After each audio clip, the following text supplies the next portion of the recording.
क्या आप जानते हैं कि श्रीनिवास रामानुजन कौन थे? अब आप कहेंगे कि हाँ, वो एक बड़े मैथमेटिशियन थे, लेकिन कितने बड़े?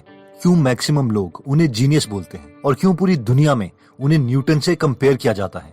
आज हम यही स्टडी करेंगे। Inspired by Ramanujan, who was this Indian genius. Is around the world. Ingenious. A tool master. Well, I was really fascinated by the story of Ramanujan when I was young. I think very influential in analytic number theory. Maybe Ramanujan was very good at finding the tips of icebergs in some sense. Srinivas Ramanujan 22 दिसंबर 1887 में पैदा हुए थे। रामानुजन के पिता एक साड़ी की shop में clerk का काम करते थे, जबकि माँ एक हाउसवाइफ थी। बचपन में रामानुजन बहुत ही सेंसिटिव थे। उन्हें बचपन में मंदिर के प्रसाद के अलावा कुछ भी अच्छा नहीं लगता था। अगर उन्हें अपनी पसंद का खाना नहीं मिलता तो वो जमीन में मिट्टी में लेट जाते और तब तक नहीं मानते जब तक उनकी बात ना मानी जाए। बचपन से ही रामानुजन बहुत क्यूरियस थे। वो हमेशा पूछा करते, दुनिया का पहला इंसान कौन था? यहाँ से बादल कितनी दूर है? बचपन में जब एक बार क्लास में एक टीचर ने कहा कि जब भी आप एक नंबर को उसी नंबर से डिवाइड करते हो तो उसका आंसर 1 आता है। फॉर एग्जाम्पल, अगर आप 1000 फ्रूट्स को 1000 लोगों में बांट दो तो हर एक को एक ही फ्रूट मिलेगा। रामानुजन एकदम से बोल पड़े, लेकिन ये 0 के केस में ट्रू नहीं होगा, क्योंकि अगर हम 0 को 0 से डिवाइड करते हैं तो आंसर 1 नहीं होगा, क्योंकि किसी को भी एक भी फ्रूट नहीं मिलेगा। रामानुजन की फैमिली के पास ज्यादा पैसे नहीं थे, इसलिए उन्हें किराएदार रखने पड़े। वो किराएदार 2 स्टूडेंट्स थे जो कि पास के एक लोकल गवर्नमेंट कॉलेज में पढ़ते थे। इन दोनों ने देखा कि रामानुजन मैथ्स में बहुत इंटरेस्टेड हैं, इसलिए अपने फ्री टाइम में रामानुजन को मैथ्स पढ़ाते। रामानुजन बहुत ही कम टाइम में उन दोनों स्टूडेंट से भी मैथ्स में अच्छे हो गए। रामानुजन हमेशा उन दोनों को लाइब्रेरी से मैथ्स की बुक्स लाने को कहते। स्कूल में सब जानते थे कि रामानुजन एक जीनियस हैं, और इवन उनके हेडमास्टर ने कहा था कि ये लड़का मैथ्स में जीनियस है और इसे मैं 100% या A+ से भी ज्यादा मार्क्स देना चाहता हूँ। स्कूल में तो रामानुजन बाकी सब्जेक्ट्स भी पढ़ लेते थे, इसलिए उन्हें कॉलेज के लिए फुल स्कॉलरशिप मिल गई। लेकिन कॉलेज तक पहुंचते पहुंचते उनका मैथ्स में बहुत ज्यादा इंटरेस्ट हो गया था और वो बाकी सब्जेक्ट्स नहीं पढ़ते थे और मैथ्स के अलावा बाकी सारे सब्जेक्ट्स में फेल हो जाते। कॉलेज में भी सब जानते थे कि रामानुजन मैथ्स में सबसे अच्छे हैं, क्योंकि मैथ्स के 3 घंटे के पेपर को वो 30 मिनट में कंप्लीट कर देते थे। जिन क्वेश्चंस को प्रोफेसर 12 से 15 स्टेप्स में करते थे, रामानुजन उन्हीं सवालों को 3 स्टेप में सॉल्व कर देते थे। लेकिन इन सब के बावजूद रामानुजन की स्कॉलरशिप कैंसिल कर दी गई और उन्हें कॉलेज छोड़ना पड़ा, क्योंकि वो बाकी सब्जेक्ट्स में पास ही नहीं हो पा रहे थे। वो ट्यूशन भी नहीं ले रहे थे, क्योंकि बुक्स में मैथ्स के सवालों को सॉल्व करने का तरीका उन्हें पसंद नहीं था। ये सब देख के रामानुजन की माँ बहुत परेशान हो गई और उन्हें लगा कि शायद शादी के बाद रामानुजन अपनी रिस्पॉन्सिबिलिटीज को समझ जाएंगे, इसलिए उनकी शादी जानकी से करवा दी गई। उस वक्त जानकी की एज सिर्फ 10 साल थी और छोटी एज में शादी करना उस वक्त एक कॉमन बात थी। शादी होने के बाद रामानुजन को लगा कि अब उन्हें किसी तरीके से पैसे कमाने पड़ेंगे और इसलिए वो जॉब के लिए अप्लाई करने लग गए। अपनी मैथ्स की नोटबुक्स लेके वो सबको दिखाते, लेकिन उन्हें कोई जॉब नहीं देता। लेकिन फाइनली उन्हें मद्रास पोर्ट ऑफ ट्रस्ट में जॉब मिल गई और वो सर फ्रांसिस और नारायण अय्यर के ऑफिस में एक अकाउंटिंग क्लर्क की जॉब करने लग गए, जिसके लिए उन्हें 30 रुपए हर महीने मिलते थे।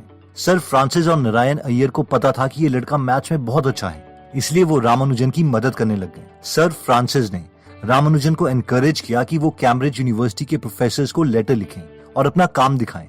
फाइनली रामानुजन ने 3 प्रोफेसर्स को लेटर भेजा।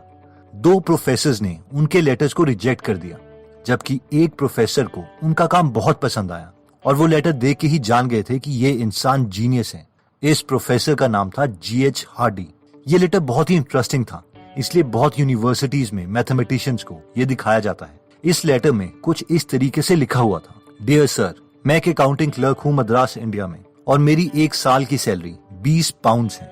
मैं 23 साल का हूँ, मेरे पास कोई यूनिवर्सिटी डिग्री नहीं है और मेरे पास सिर्फ स्कूल जितनी एजुकेशन है। मेरे पास जितना भी फ्री टाइम होता है उसे मैं मैथमेटिक्स में लगा देता हूँ। मैंने डाइवर्जेंस थियोरी पर भी काम किया है और लोकल मैथमेटिशियंस उनके रिजल्ट्स को आउटस्टैंडिंग बोलते हैं। मैं इस लेटर के साथ आपको अपनी कुछ थियोरम्स भेज रहा हूँ। अगर आपको इन थियोरम्स में कुछ वैल्यूएबल लगता है तो मैं चाहता हूँ कि मेरे काम को पब्लिश किया जाए। Yours truly, S. Ramanujan.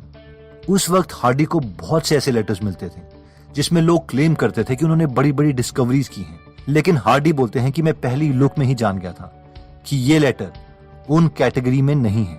Ramanujan ने इस लेटर के साथ करीबन 50 थियरम्स भेजी थी, जिसमें से एक मुझे बहुत अच्छी लगी क्योंकि वो बहुत नॉन इंट्यूटिव है। आई होप आपको भी ये बहुत अच्छी लगेगी। मान लीजिए मैं आपको बोलता हूँ 1 + 2 + 3 + 4 + 5 + dash dash dash up to infinity, तो इसका सम क्या होगा? आप इसका आंसर क्या बोलोगे? यानी अगर मैं आपको 1 रुपए देता हूँ, फिर मैं आपको 2 रुपए देता हूँ, फिर 3 रुपए, फिर 4 रुपए, फिर 5 रुपए एंड सो ऑन और देता ही जाता हूँ, तो आपके पास एंड में कितने पैसे बचेंगे? तो आप बोलेंगे कि ये तो इन्फिनाइट होगा क्योंकि इन्फिनाइट टाइम्स आपको पैसे मिल रहे हैं। लेकिन इसका आंसर -1/12 है। यानी अगर कोई आपको पैसे दे ही जा रहा है इन्फिनाइट टाइम तक, तो एंड में आपके पास कुछ भी नहीं होगा, बल्कि दूसरे इंसान के पास 1/12 रुपीज होंगे। और ये बहुत नॉन इंट्यूटिव है, मैं जानता हूँ, इवन आजकल के मैथमेटिशियंस के लिए भी। लेकिन ये सीरीज इतनी इंपॉर्टेंट है कि आज की लेटेस्ट थियोरी स्ट्रिंग थ्योरी में भी इसका यूज किया जाता है। अगर हम ये रिजल्ट स्ट्रिंग थ्योरी में नहीं डालते तो स्ट्रिंग थ्योरी को कंटिन्यू नहीं किया जा सकता। The areas of physics. This is a very well-known string theory textbook by Joe Polchinski. As you can see, sort of quite early on, page 22, we have this statement here, which is that the sum of all, this is basically saying the sum of all the integers. और ये बस एक छोटा सा result था रामानुजन के बहुत से रिजल्ट्स में से। इस लेटर के बाद हार्डी ने रामानुजन को इमीडिएटली लेटर लिखा और कहा, डियर सर, मैं आपके काम में बहुत इंटरेस्टेड हूँ। आप जितनी जल्दी हो सके इनके प्रूफ मुझे सेंड कर दीजिए। हार्डी के लेटर्स के बाद इंडिया में ब्रिटिश गवर्नमेंट रामानुजन को सीरियसली लेने लग गई और उन्हें यूनिवर्सिटी डिग्री में होने के बावजूद प्रेसिडेंसी कॉलेज में रिसर्च स्कॉलरशिप मिल गई, जहां उन्हें 75 रुपए पर मंथ मिलते थे।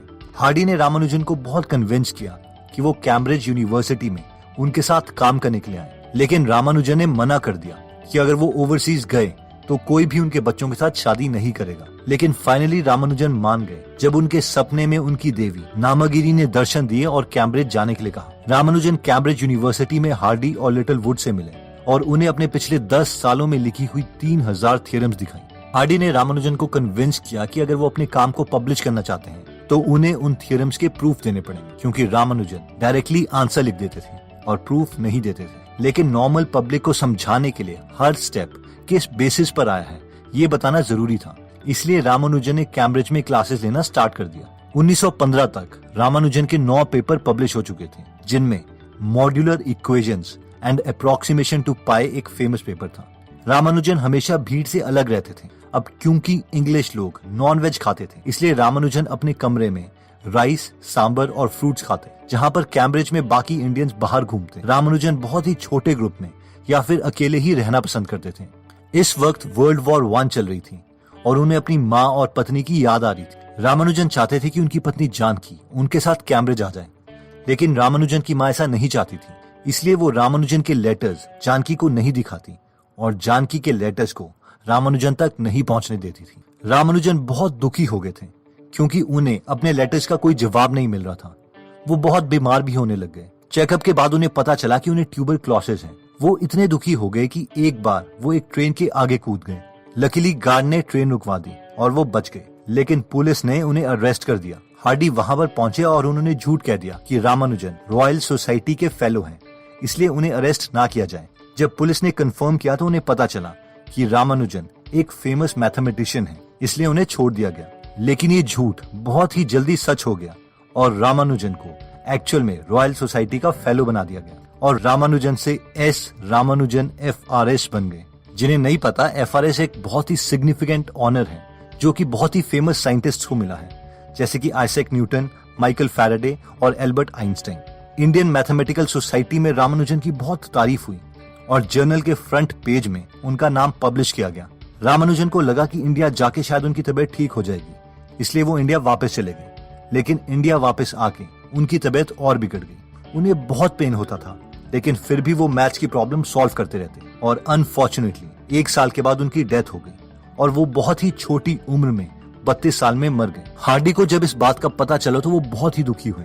हार्डी कहते हैं कि मैं बहुत लकी हूँ कि रामानुजन ने मुझे लेटर लिखा और सबसे पहले वो मुझे मिले। रामानुजन से मैंने बहुत कुछ सीखा है। मरने से 3 महीने पहले रामानुजन ने हार्डी को एक लेटर लिखा था। उन्होंने अपनी हेल्थ के बारे में उस लेटर में कुछ नहीं बताया था और बस यही लिखा था कि मैंने रिसेंटली बहुत ही इंटरेस्टिंग फंक्शंस डिस्कवर किए हैं, जिन्हें मैं मॉक थीटा फंक्शंस कहता हूँ। ये मैं आपको सेंड कर रहा हूँ। आई होप आपको पसंद आएंगे। तो दोस्तों, इस वीडियो में हमने श्रीनिवास रामानुजन की लाइफ स्टोरी के बारे में देखा, जब भी मैं रामानुजन की स्टोरी के बारे में पढ़ता हूँ तो मुझे हमेशा दो चीजों से काफी दुख होता है। एक तो यह है कि रामानुजन 32 साल में ही मर गए। अगर वो एक नॉर्मल लाइफ स्पैन भी जीते, जैसे कि 60 से 70 साल, तो वो बहुत सी डिस्कवरीज कर सकते थे। दूसरा दुख मुझे इस बात का होता है कि जब तक ब्रिटिशर्स ने रामानुजन के टैलेंट को नहीं पहचाना, इंडिया में उनकी कदर नहीं हुई। और अगर वो हार्डी को लेटर नहीं लिखते तो शायद हमें उनके बारे में पता भी नहीं होता। और इससे बड़े दुख की बात तो ये है कि क्या ऐसे केसेस एक्चुअल में इंडिया में हुए होंगे कि कोई टैलेंटेड तो है लेकिन उसके टैलेंट को हम पहचान ही नहीं पाए, इसलिए उसका कभी पता ही नहीं चला और शायद वो ऐसे ही स्ट्रगल करते करते रह गया। एनीवेज दोस्तों, आई होप इस वीडियो से आप जरूर इंस्पायर हुए होंगे। और अगर आपको लगता है कि आपकी फैमिली में कोई ऐसा है जिसे ये वीडियो सुननी चाहिए, तो ये वीडियो उनके साथ जरूर शेयर कीजिए ताकि वो भी समझ पाए कि एनीथिंग इज पॉसिबल। और मैथ्स एक्चुअल में इंटरेस्टिंग है, सिर्फ कोई अच्छा पढ़ाने वाला नहीं मिला।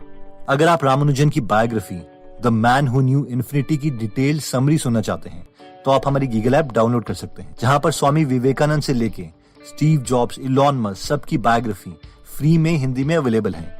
यहाँ पर 120 से ज्यादा फ्री समरीज अवेलेबल हैं और हर हफ्ते संडे को हम एक फ्री समरी इसमें ऐड करते हैं।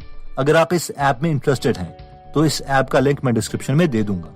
एनीवेज, अगर आप ऐसी नॉलेजेबल वीडियोस मिस नहीं करना चाहते तो सब्सक्राइब करने के बाद बेल का बटन जरूर दबा दीजिए। आप हमें कमेंट करके ये भी बता सकते हैं कि आप नेक्स्ट वीडियो किस टॉपिक पर चाहते हैं। जल्दी हम आपसे दोबारा मिलेंगे। जय हिंद।